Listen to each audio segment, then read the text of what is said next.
La chronique sur la glace est une présentation de Captorder, hygiène du sport. Captorder passe à l'action. De retour avec nous encore cette semaine, Alexandre Jacques. Alexandre, dans le passé, on a parlé d'une situation d'approche au porteur, mais en zone neutre. Mais c'est pas toujours simplement en zone neutre que ça se passe. On peut parler aussi d'approche au porteur en zone offensive également. Exactement. Cette semaine, on va simuler une situation d'approche au porteur en zone offensive, situation qui arrive souvent lors d'échecs avant. Encore une fois, on va faire une revision sur les points clés qu'on a vus lors de la dernière capsule ensemble et on va mettre l'accent cette semaine sur 2 nouveaux points clés qui vont permettre aux joueurs de se développer dans cette phase du jeu qui est l'approche au porteur. Excellent, on va aller voir ça tout de suite.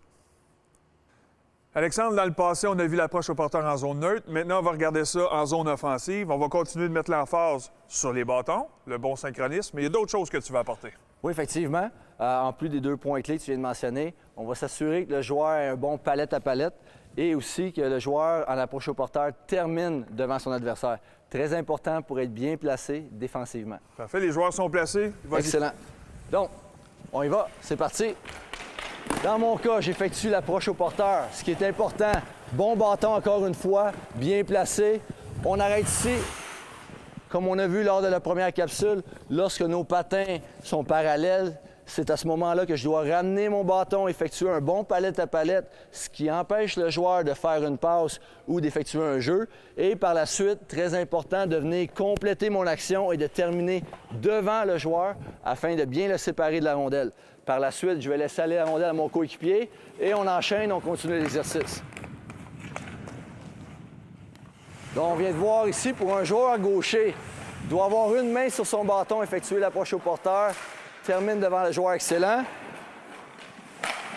Dans la situation d'un joueur droitier ici qu'on va voir, le joueur en approche au porteur, 2 mains sur son bâton, coupe le centre de la glace, vient terminer devant le joueur, le sépare de la rondelle. Encore une fois, bien effectué. C'est parti. Donc, Jérémy va faire une approche au porteur ici. OK, on arrête ça. Jérémy vient me voir. Donc, sur la dernière séquence, ce qui est arrivé, c'est que Jérémy t'a ramené ton bâton trop rapidement vers le joueur adverse et le synchronisme n'était pas idéal, ce qui a permis au porteur de la rondelle de prendre le centre de la glace, ce qu'on veut éviter le plus possible en approche au porteur. Donc, on va le reprendre. On va s'assurer que nos bâtons sont bien placés, qu'on coupe le centre de la glace, qu'on a une meilleure synchronisation et on veut être capable d'immobiliser le joueur vers le coin de la bande et le séparer de la rondelle. C'est parfait. On reprend ça, les boys? C'est parti.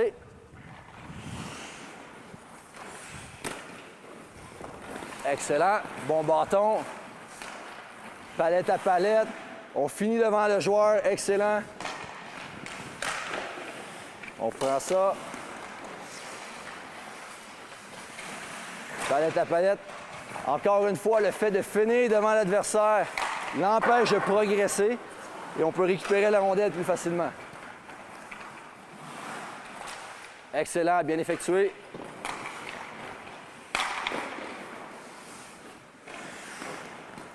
Bon bâton vers le centre de la glace.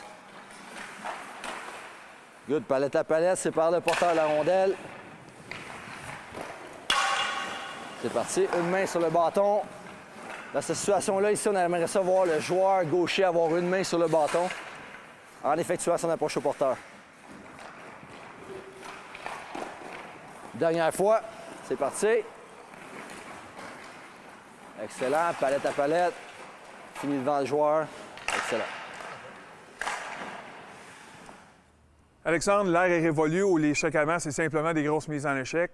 On se rend compte que si on prend un bon synchronisme, un bon bâton, on va récupérer des rondelles de façon beaucoup plus efficace et en contrepartie, avoir beaucoup plus d'offensive. Effectivement, les bonnes équipes aujourd'hui, les équipes de possession de rondelles, le sont en grande partie parce que leurs joueurs sont efficaces en approche au porteur et c'est la façon aujourd'hui de jouer dans le hockey moderne.